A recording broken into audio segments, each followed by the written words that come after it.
Oui, c'est une série de remarques et puis peut-être des questions première question pour Kamel. Euh, D'abord, les remarques que je ferais.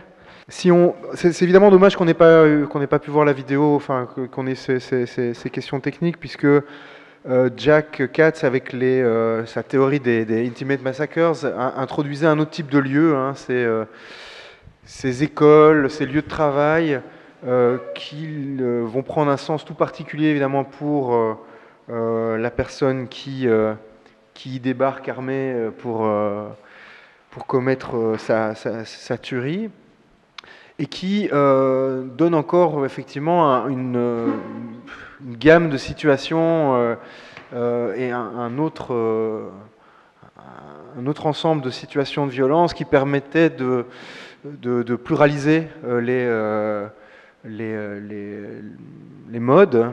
On a eu effectivement ici, on a un petit peu dans l'embarras, puisqu'on a contrasté en quelque sorte les tabassages de Kamel avec les explosions et les coups de sniper de Johan. On pouvait évidemment ouvrir sur toute une série de présentations qui nous auraient offert d'autres modes, hein, effectivement, notamment ceux de Jack Katz. On pense aujourd'hui peut-être que des présentations autour du hooliganisme auraient pu être d'intérêt pour une séance comme celle-ci. Je voulais dire cela simplement parce que moi j'étais particulièrement intéressé par le fait que ces différentes situations et ces différents modes peuvent être pensés peut-être parfois comme des modes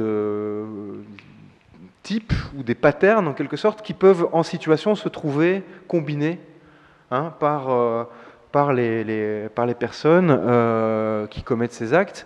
Et d'ailleurs, on voit que c'est souvent le cas. Et moi, je m'intéressais notamment à cette façon dont une série de situations récentes, une série d'attaques récentes présente en fait des formes mixtes ou combinées entre le massacre intime comme le présente Jack Katz, l'attentat djihadiste ou encore peut-être d'autres, hein. On voit notamment dans l'attaque de San Bernardino il y a un an en Californie, ou encore l'attaque récente de Orlando, des situations dans lesquelles on a affaire, si on n'était pas au courant de l'affiliation ou de l'allégeance des personnes à ISIS, on a plutôt affaire à quelque chose qui ressemble à un Intimate Massacre au sens de Jack Katz. À San Bernardino, on a un type qui débarque sur son lieu de travail dans une fête avec ses collaborateurs ou ses collègues de bureau, et qui arrose les gens à l'aide de sa femme, il faut le dire, de coups de fusil d'assaut.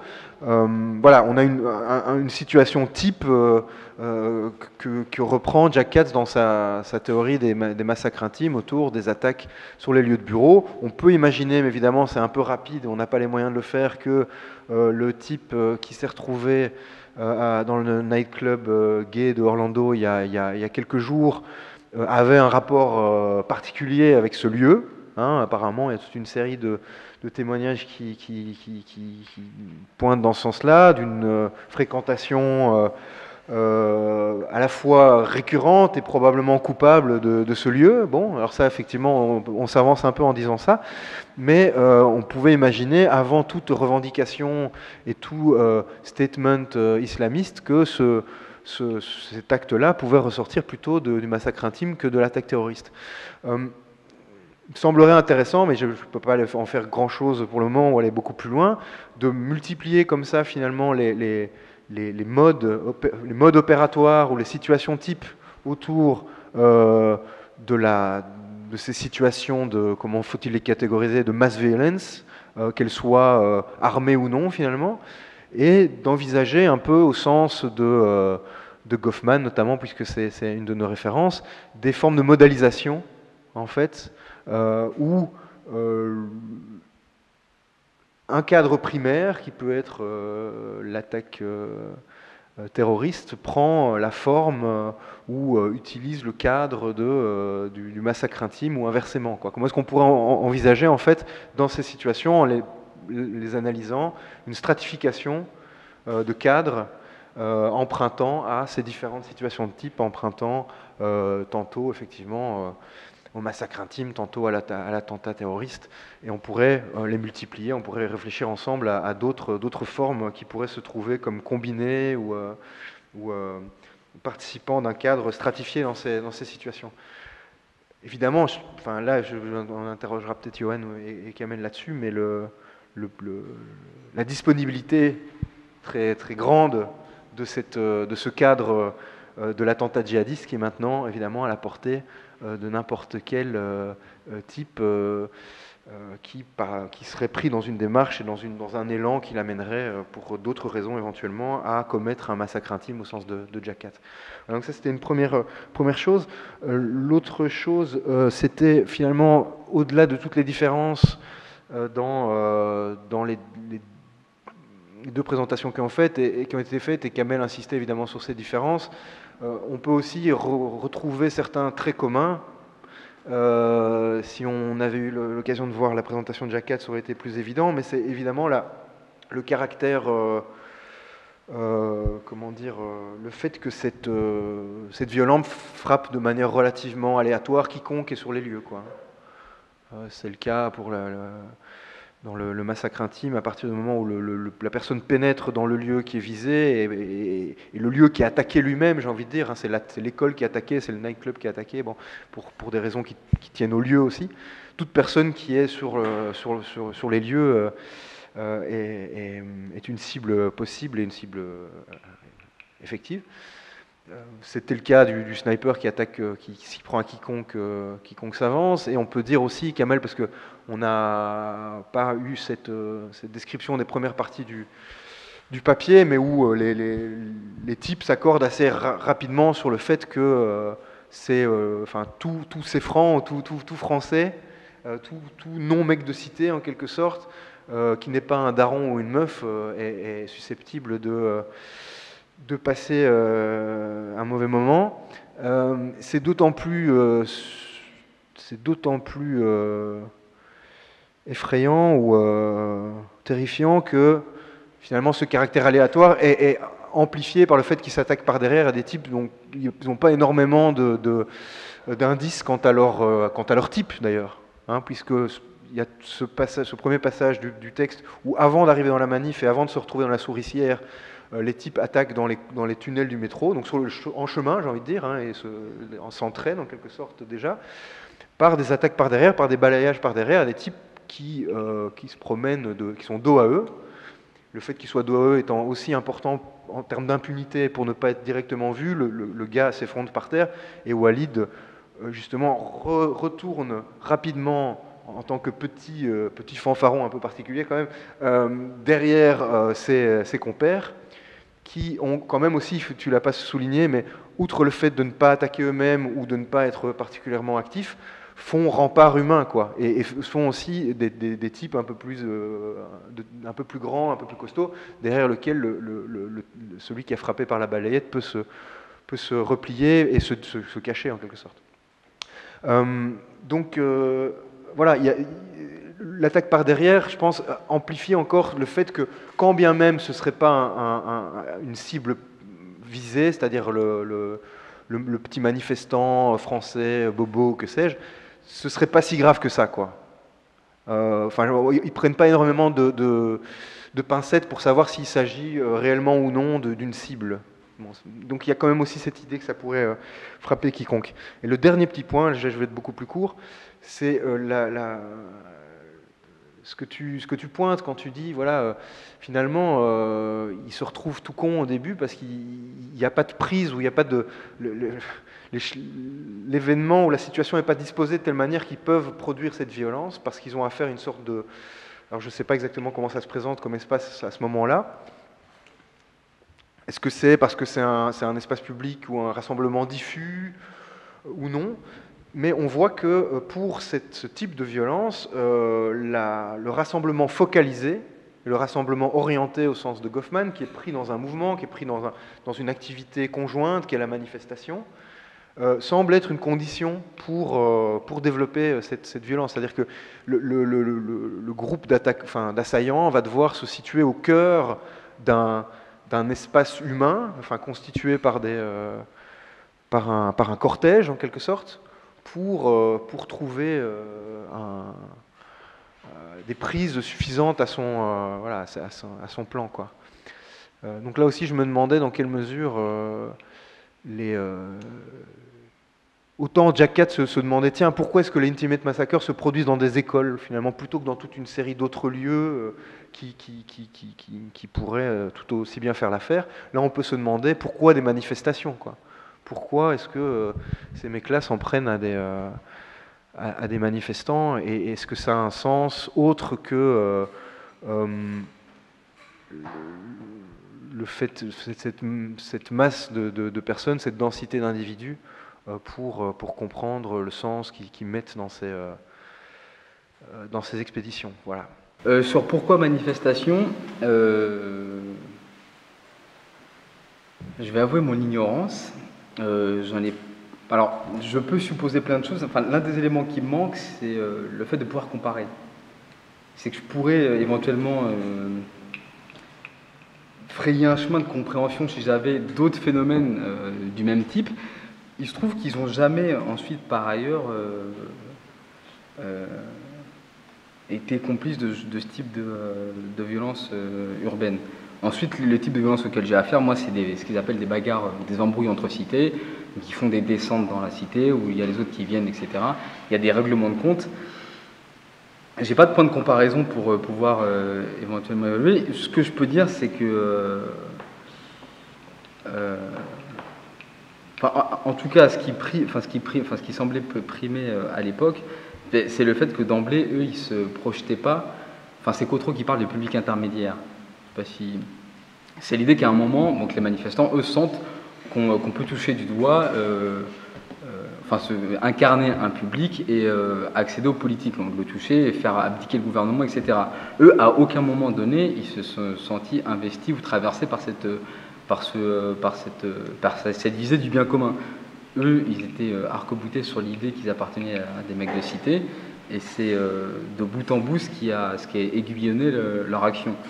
Donc, à mon avis, c'est essentiellement pour ces raisons-là. Donc, le fait que ce soit une masse, le fait qu'il y ait eu un précédent, donc Walid et Rachid aient participé à un précédent. Donc, je ne l'ai pas précisé, mais du coup, ils ne s'attendaient pas du tout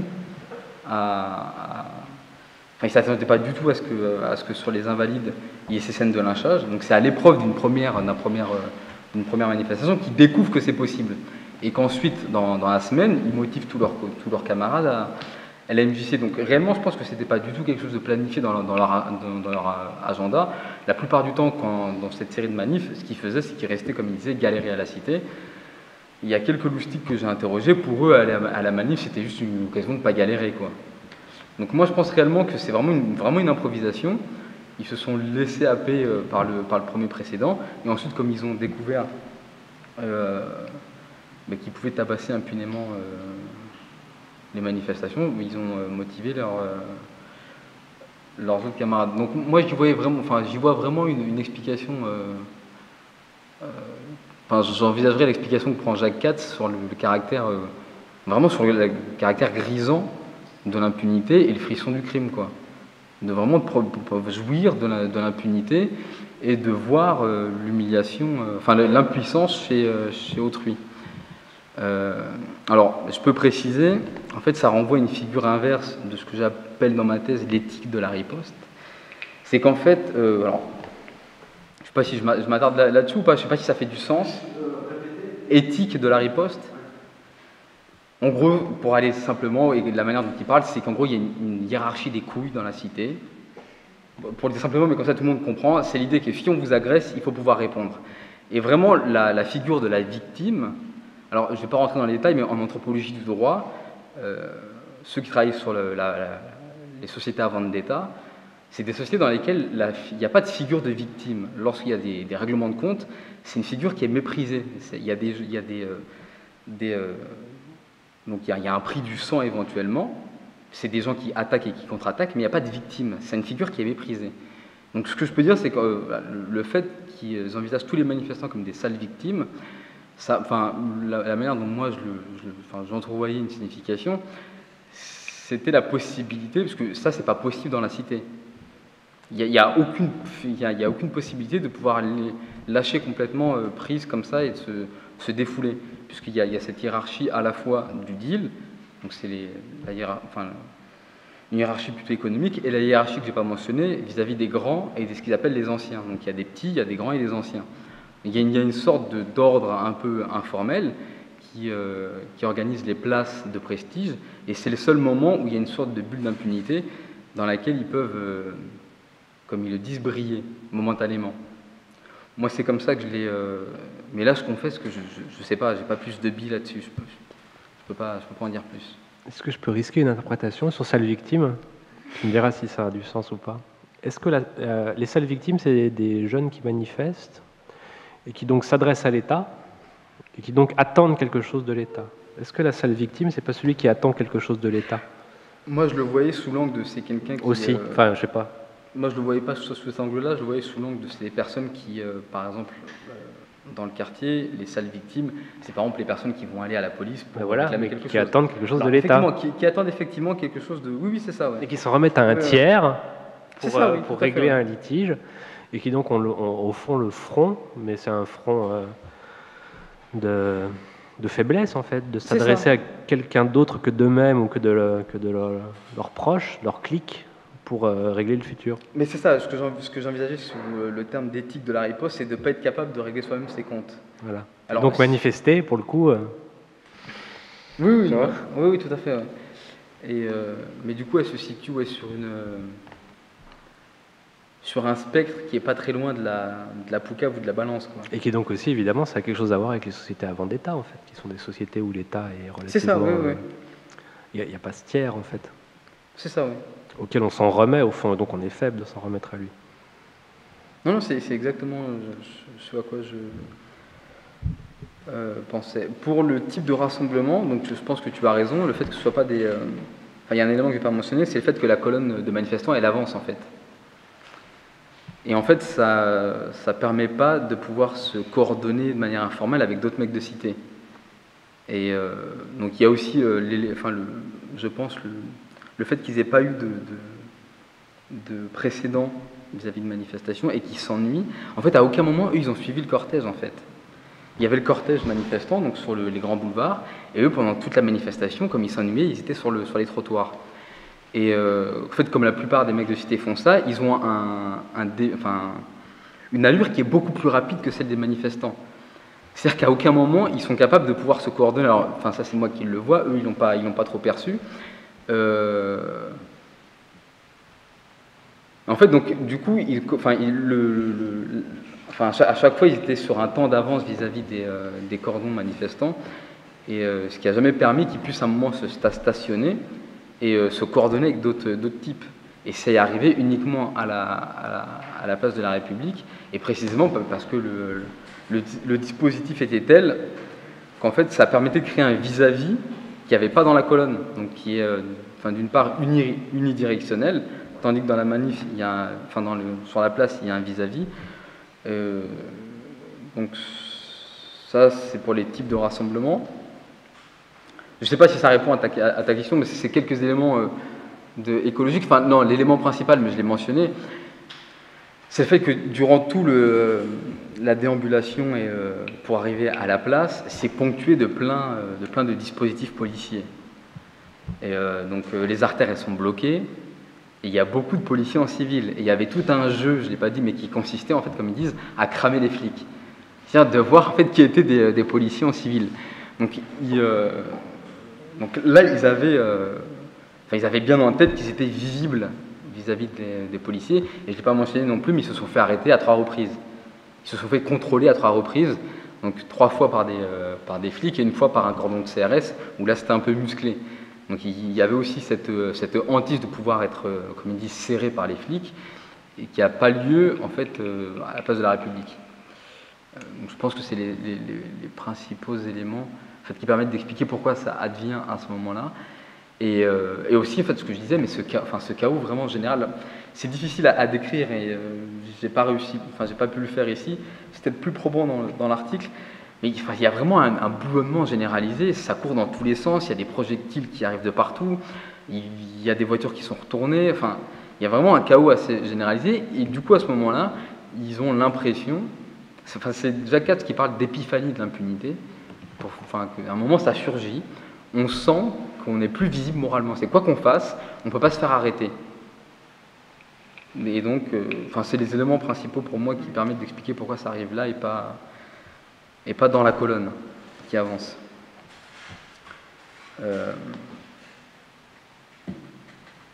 Sur les attaques par derrière, je crois l'avoir mentionné, mais j'ai peut-être pas insisté en fait, mais ça renvoie précisément à cette idée de victime, c'est que, en fait, à l'inverse des bagarres entre mecs de cité, où là précisément c'est une bagarre, et on met un point d'honneur à faire face à son assaillant, là c'est des victimes, on peut les piétiner par derrière et à plusieurs, ça n'a pas d'importance. Il n'y a pas cette question-là de virilité ou d'honneur qui peut entrer en jeu, et précisément là, plus on la piétine et par derrière, et plus on satisfait ce fantasme de toute puissance. Donc, c'est vraiment là, à rebours, c'est la figure inverse du prestige qu'incarne la figure du duel et du mec qui va affronter les bagarres. Donc c'est vraiment sur le spectre complètement opposé, et ce qui explique en fait qu'elles se font par derrière à plusieurs, et sans se soucier de savoir si la personne peut répondre ou pas. Donc c'est là que j'introduisais dans le texte, mais la question du tunnel fantasmatique, c'est que c'est complètement... c'est un délire un peu collectif, là, du coup, qui se met en place progressivement. Et qui résonne assez avec des délires collectifs plus meurtriers, dans le mécanisme en tout cas. Oui, oui, donc alors... Ouais. Donc ça, je ne suis pas revenu dessus. Je préfère pas revenir sur les Français et les C-francs, parce que c'était le point le plus problématique pour moi, mais je pense qu'il l'a bien dit sur le trouble de la typification. La seule chose que je peux mentionner, c'est qu'ils ne prenaient pas soin de vérifier qui était qui, jusqu'au point où ils ont inventé la catégorie de rebeu francisé, un arabe francisé. En fait, pour le dire assez rapidement, en gros, c'est un rebeu qui s'est solidarisé avec son pote parce que lui, il n'avait pas les mêmes grilles perceptives que les loustiques, et il voyait son pote comme un manifestant, et donc ils l'ont appelé, et quand je leur ai demandé pourquoi ils se sont attaqués, ils me disent parce que c'est un rebeu qui s'est francisé. Donc c'est pas parce qu'il a aidé son camarade qui se faisait tabasser devant eux. Donc en fait... Est-ce qu'il tapait des plaques? Non, mais alors effectivement, il y a une...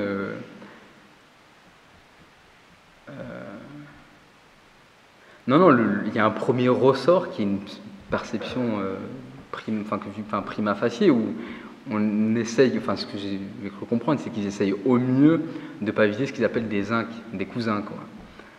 Et effectivement, donc d'emblée, la couleur, elle permet de... Il y a quand même un noyau racial. Ben, c'est ce que tu disais dans la communication qu'on a eue en privé par mail, il y a une sorte de noyau... Mais qui est flou, hein. Mais qui est très flou et qui peut très vite...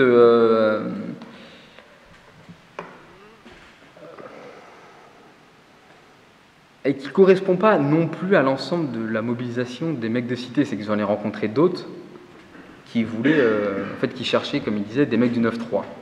Ils cherchaient des mecs du 9-3 et ils ont demandé, donc nous on était le petit groupe là, de 13-14 personnes, et ils sont venus, ils nous ont dit, vous êtes des mecs du 9-3, vous êtes des mecs du 9-3, et ils voulaient nous tabasser. Donc c'était juste pour dire que tout le monde n'est pas sur la même longueur d'onde, et tout le monde n'est pas en train de chercher des Français pour les tabasser. Et il y a eu aussi une mention quelque chose que j'ai pas mentionné, mais un truc assez étrange. Donc ils ont fait une trêve avec d'autres mecs avec qui ils étaient en embrouille, donc je pense que c'est dans l'article. Mais voilà, et ça recouvre pas l'ensemble de la perception des mecs de cité. C'est aussi que là qu'il y a une sorte de délire un peu collectif, où ce que en fait David Mazza qui travaillait sur la délinquance, donc c'est la même génération que Becker, qui a parlé de son texte fameux, c'est Becoming Deviant, il appelle ça la situation de compagnie. La situation de compagnie, c'est où en fait on crédite l'autre des mêmes intentions, et donc du coup ça crée ce délire collectif. Tout le monde, en fait, tous les mecs de cité pensent que les autres ont les mêmes intentions, et donc du coup sans avoir à formaliser d'accord, ça entraîne ce délire collectif où tout le monde tabasse les uns et les autres, alors qu'ils ne se sont pas mis d'accord. Et en fait on suppose que les autres ont les mêmes intentions, et on entre dans le cercle de cette danse macabre, et ça marche, quoi. Alors que lorsqu'on est un peu attentif à ces décrochements, tout le monde n'est pas du tout sur la même longueur d'onde. Et donc, par exemple, c'est même arrivé à une reprise que l'un des potes de Rachid demande à un autre, viens, on va tabasser un tel, et il lui dit, non, moi, je suis pas là pour ça, quoi. Donc, il y a parfois, mais voilà, ils vont pas aller à leur rencontre, mais ils peuvent se désister ou refuser. Donc voilà, du coup, c'est assez flou, le degré d'engagement. Voilà, moi, je ne suis pas très à l'aise pour parler du noyau ethno-racial, donc je botte en touche, voilà, je le dis honnêtement. La seule chose sur laquelle je peux revenir, c'est sur le lien que tu voulais faire entre massacre intime et terrorisme. Jacques Katz met bien en évidence une dimension qui est, à mon avis, importante, c'est le fait qu'ils agissent seuls et les terroristes non. Il le mentionne dans son texte, et ça joue à la fois sur des formes d'écologie dont tu parlais sur la fin de ton texte, en fait ils sont inscrits dans un milieu, alors que la personne qui commet des massacres intimes, elle, ce qu'elle vise, visiblement d'après le texte de Katz, prioritairement, c'est la construction d'un autre soi. Donc je ne sais pas si... voilà, c'est les seules choses sur lesquelles je peux revenir, et qui pour mon ethnographie, je crois pas qu'on pas d'importance là, sur ce point-là en tout cas. J'en profite pendant que tu fais passer le micro juste pour répondre à... C'était pas une question, mais sur les combinatoires. Alors en ce moment, c'est spécialement frappant en fait, ces combinaisons de différents cadres. Le dernier exemple à Orlando, et aussi les policiers, là, le couple, c'est qu'en fait maintenant ça devient absolument délirant. C'est-à-dire qu'au fond il est possible de... Alors j'aime pas tellement la catégorie de Jacques Katz, Intimate Massacre, mais je la reprends. Hein. Maintenant il est possible de se lancer dans un Intimate Massacre et de le faire franchiser sur le lieu même de l'exécution par l'organisation qualifiale pour agrandir en fait le geste et lui conférer en fait une portée à la fois politique et religieuse qu'au fond peut-être qu'il n'avait pas. Donc ça donne lieu à des trucs très étranges en fait, c'est-à-dire que maintenant quiconque en fait peut participer de ce djihad mondial en fait. Alors évidemment en même temps il y a des catégories eschatologiques et apocalyptiques qui se prêtent à ce que quiconque puisse y participer, puisque le territoire de cette action-là en fait est infini.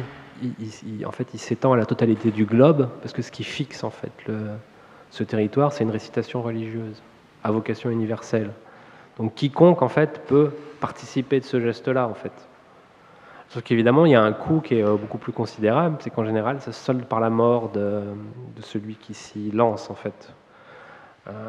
Alors il s'y lance visiblement aussi pour des raisons de construction d'un autre soi en fait, qui par ailleurs, si le délire est vraiment approprié, ce soi estime qu'il certes il va quitter la Terre, mais il va devenir immortel. Évidemment, c'est un ressort d'une puissance assez rare, quoi. Mais voilà. Donc maintenant, de fait, en fait, il y a des combinatoires de ces différents patterns. On peut dire aussi au fond qu'un certain nombre d'actes qui ont été décrits et revendiqués comme terroristes, islamistes, ont puisé dans le corpus, parce qu'il y a des véritables corpus en un certain sens, dans le corpus des massacres intimes. C'est le cas de celui que tu as cité, je ne me souviens plus de celui de San Bernardino. Donc voilà, toutes ces choses se composent. Il y a des apprentissages collectifs aussi qui sont assez inquiétants et foudroyants. Et parfois sur une même scène, en fait, on a une mosaïque de plusieurs gestes. Par exemple, au Bataclan, il y avait à la fois le fait de faire face, de voir sa victime en face, de les tuer une à une, parce qu'à la fois ils arrosaient au pistolet mitrailleur, mais aussi après ils tuaient un à un, et à la fin ils se font exploser. Donc on a une espèce on a le pack là, le tout en un.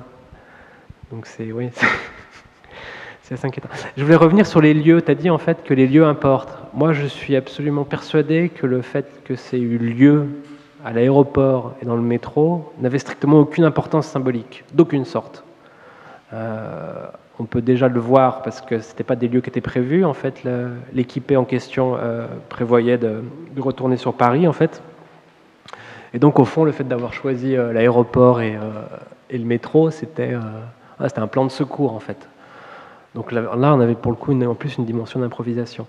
Et moi, je suis absolument sûr que les lieux n'importaient absolument pas en tant que tels, dans leur symbolique, même dans leur symbolique privée, ce qui est le cas en fait dans ce que Katz décrit comme les Intimate Massacres. Ce qui importait à l'aéroport et dans le métro, c'était cette disponibilité en fait de rassemblement. Ce qui est évidemment pour nous excessivement troublant en fait, c'est que vu qu'ils ont touché quiconque se trouvait là, au fond, on est comme obligé, pour en rendre raison, d'utiliser les catégories des terroristes. C'est-à-dire, qu'est-ce que partageaient tous les gens qui étaient là? C'était des gens, en fait, qui apparaissaient aux yeux de l'idéologie politico-religieuse comme des mécréants. Voilà. Alors, c'est même pas un partage entre croyants et pas croyants, parce qu'il y a des personnes de confession musulmane relativement pratiquantes qui sont mortes, par exemple, à l'aéroport ou dans le métro, mais c'est pas les, c'est pas le...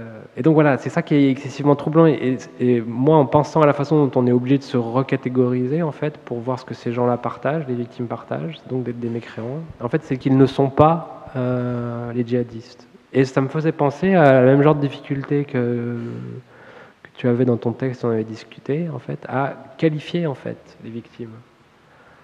Les victimes sont les non-eux, en fait. Mais en même temps, on se rend bien compte qu'il y a quand même un noyau qui est difficile à saisir, parce qu'il est à la fois racial, il est à la fois ethnique, mais au sens faible, en fait. Il est à la fois religieux, malgré tout. Mais le trouble, il est massif, parce que par ailleurs, nous, on a excessivement de difficultés en tant que sociologue de gauche à catégoriser nos vis-à-vis, quoi. Mais par contre, je suis absolument persuadé comment dire, que c'est à dessein que les terroristes qui ont frappé Bruxelles et Paris rendaient visuellement disponible un type entre guillemets arabo-maghrébin ou musulman, tel qu'on se le représente en fait dans les représentations publiques. À mon avis, c'était absolument essentiel à l'attentat en fait et à ses répercussions, parce que l'objet en fait, c'est de nourrir les ferments d'une guerre civile. Et on voit bien que c'est absolument essentiel, parce qu'il y a des combattants, en fait, des soldats du califat, maintenant ils se nomment d'ailleurs eux-mêmes les soldats de la terreur, donc reprenons aussi les catégories de l'ennemi, nous. Il y a des combattants, en fait, qui rendent disponible un type européen, occidental. Alors évidemment, c'est des mots très compliqués, mais on voit bien à chaque fois de quoi on parle, quoi. Mais ces personnes-là sont plutôt déployées sur les territoires non européens. Donc la question du type, elle est absolument essentielle dans le dessin et le monitoring de l'action terroriste elle-même. Évidemment, pour nous, c'est... Alors moi, j'ai une autre explication pourquoi l'aéroport et le métro. Dernier truc. Alors là, je pense que ça tient en fait à la structure de nos communautés politiques. Dans le métro, à proximité du quartier européen, on avait des gens de plein de nationalités, et dans l'aéroport encore plus. Et qu'est-ce qui se passe quand quelqu'un d'une certaine nationalité meurt à l'étranger? Pour l'État dont il est le sujet juridique, et le membre, en fait, il est un ressortissant. Et les États, quels qu'ils soient, en fait, doivent se soucier de leurs ressortissants. Et donc sont convoqués, en fait, à réagir à ce qui est advenu. Et sur les attentats à Bruxelles, par exemple, quand on regarde les nationalités, il y a eu beaucoup plus de personnes de nationalité étrangère que de Belges qui ont été tués. Ça veut dire que c'est une manière aussi d'impliquer et de surgir en fait dans le concert des nations, sachant que par ailleurs un des motifs idéologiques et politiques du djihad califal, c'est de détruire en fait le système des nations. Et donc quel meilleur moyen que de le faire que de convoquer le plus de ressortissants possible sur l'autel du sacrifice collectif. Donc là, je pense que pour ça l'aéroport et le métro, ça avait mais c'était pas symbolique en fait. Enfin si, en un certain sens, mais c'est pas le lieu comme tel qui avait du sens. Visiblement, il y avait plus quelque chose comme un contentieux complètement fantasmé d'ailleurs avec le Bataclan. Puis après tout le délire sur les mécréants qui écoutent de la musique perverse, etc., etc. Mais pour ce qui est de l'aéroport et le métro, c'est aucune symbolique là-dedans en fait. Strictement aucune. Enfin, j'en suis à peu près sûr. Ok. Donc oui, merci déjà à tous les deux pour les interventions. Moi, j'ai appris plein de trucs que je connaissais pas du tout. Et donc, Kamel, je connaissais pas ton travail, donc je suis content de le découvrir. Et alors, j'avais une question par rapport à Jack Katz, parce que du coup, en principe, tu as essayé d'identifier des conditions explicatives d'une violence spécifique, singulière, qui était celle des jeunes que tu as suivis.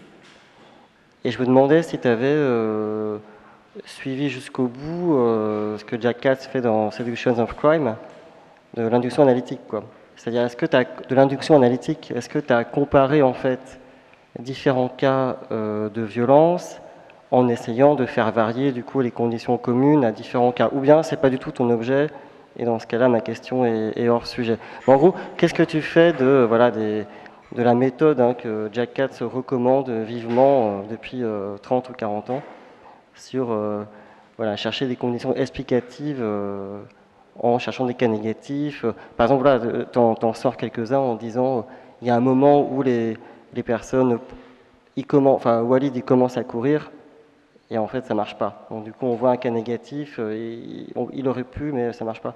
Et du coup est-ce que tu as d'autres cas de témoignages de jeunes ou d'autres enquêtes empiriques qui montrent que peut-être que ton cas, toi c'est un cas du coup particulier et qui a peut-être d'autres conditions écologiques pour le coup qui seraient explicatives de plusieurs différentes situations en fait. Et du coup, c'est la question à Johan un peu, mais je pense pas que c'est ta tasse de thé, ce genre de truc. Mais est-ce que tu serais intéressé par des cas de snipers qui se sont fait repérer? Alors, je sais pas si ça existe, des snipers qui ont écrit des choses, qui témoignent de leur expérience, tu vois, et qui disent que des fois ils se sont fait repérer, et du coup comment ils ont réagi, et du coup comment ils décrivent la façon dont ils exploitent les qualités spatiales pour s'en sortir, quoi. Je ne l'ai pas mentionné pour pas alourdir l'exposé, mais ce que j'ai essayé de faire, mais bon, pas avec l'ampleur que déploie Jack Katz dans son travail de Seduction of Crime, mais tout le boulot reposait en fait sur des cas négatifs. Donc j'en ai mentionné quelques-uns, mais en fait celui qui m'a été le plus bénéfique pour comprendre ce qui se jouait, c'est lorsqu'en fait ils ont rencontré. En fait je comprenais pas, mais réellement. Moi j'étais en master et j'étais vraiment dégoûté de ce terrain. J'ai arrêté en fait. Juste pour que vous compreniez à quel point ça a mis du temps avant que je comprenne ce qui se jouait dans ces attaques gratuites. J'ai refusé de faire ma thèse. J'ai attendu 3-4 ans et parce que j'étais complètement dégoûté d'avoir en fait joué. J'avais eu l'impression de jouer le jeu de ce qu'il faisait en étant présent. Donc ça m'a mis énormément de temps en fait avant de comprendre c'était quoi le ressort de ces attaques gratuites et pourquoi ça les faisait rire. Et en fait j'ai compris en compulsant mes notes de terrain, parce que par contre j'avais ce défaut d'être systématique, je rentrais, je notais. Et en fait je suis tombé sur un cas négatif en fin de manif où en fait il s'apprête à tabasser quelqu'un qui ressemble à un CEF.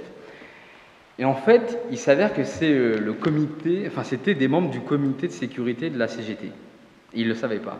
Et donc, qu'est-ce qu'ils font ces mecs-là? Ils ripostent. Et ils tabassent. Et comme ils sont plus costauds, plus forts. Et là, en fait, ils ont changé de catégorie pour appréhender ce qui se passait. Et c'était plus des sales victimes. Ils se faisaient embrouiller. Et ils disaient à leurs potes, mais on est en train de se faire embrouiller, pourquoi vous venez pas? Et c'est là, en fait, que j'ai compris, l'un des ressorts, donc là, c'était le cas négatif, c'est que les embrouilles, c'est des face-à-face, on se bagarre, il y a des attaques et des contre-attaques, et eux, ce qu'ils cherchaient, en fait, c'était des victimes. Et quel que soit le coup, par derrière, à plusieurs, et c'est mieux si c'est par derrière à plusieurs.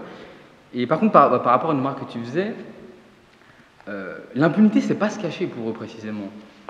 Ils veulent pas se cacher, ils veulent être visibles vis-à-vis d'une audience qui est très restreinte, c'est les mecs de cité.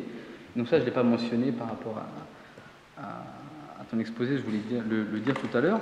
Il y a l'une des différences, c'est que eux vraiment, ils veulent se soustraire au regard des flics, quoi. Ils veulent pas se faire, comme ils disent, ils veulent pas se faire serrer ou pécho. En revanche, les attaques terroristes, souvent, ils balisent et ils veulent précisément qu'on sache qui l'a fait. Là, eux, ils ont qu'une idée en tête, c'est de frapper, tabasser, rigoler et de rentrer au quartier, quoi. Et non, voilà, ils rentrent pas, mais sur certaines attaques, et notamment celle de. Je crois, de Charlie Hebdo, enfin, il y avait tout le monde se posait la question pour savoir pourquoi il laissait des pièces d'identité, etc. À mon avis, je pense que c'est primordial de savoir, enfin, pour eux, de savoir qui a commis ces actes. Et là, c'est pas du tout le cas, quoi. Et donc, du coup, l'audience, c'est vraiment les mecs de cité. Et donc, vraiment, en fait, le cheminement de compréhension de ce qui se jouait, c'était en fait en intégrant progressivement des cas négatifs.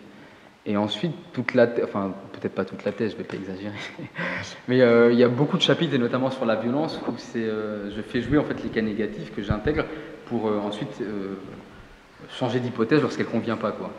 Et donc, ce faisant, en fin de chapitre, c'est les embrouilles de cité, où j'essaie de distinguer les différentes formes de violence qui ont pour théâtre soit la ville en général, et donc de distinguer entre les règlements de compte, les règlements de compte, enfin, les embrouilles collectives, où là il y a une responsabilité collective par exemple, et par exemple les vengeances privées, par exemple quelqu'un qui va régler un compte en allant couper un doigt parce que quelqu'un lui doit de l'argent. Donc il y a vraiment toute une typologie des différentes formes de violence qui ont pour théâtre la ville, où j'essaie de typifier en intégrant les cas négatifs. Mais du coup, est-ce que tu es allé voir d'autres cas de manifs où il y a d'autres récits en fait, de bandes de jeunes qui eux ont réussi à attaquer ces francs, les victimes avant en fait la place de la République? Il y a des cas comme ça. Moi, pour des raisons qui sont vraiment là, je pense que ça doit être le fait que j'ai pas bien, enfin je sais pas si j'ai bien lu la littérature. J'ai essayé de faire un travail systématique de lecture. Il y a d'autres sociologues qui m'ont dit qu'il n'y a rien du côté des alors, pour une raison simple, en fait, c'est que moi, si j'avais su ce qui se passait, je n'aurais pas été. Hein. Non, réellement, je pense que je n'aurais pas mis les pieds. Et donc, du coup, il y a... alors, je ne sais pas si vous avez suivi la polémique qu'il y a avec Alice Goffman sur la complicité. Enfin, il y a eu tout un débat sur le...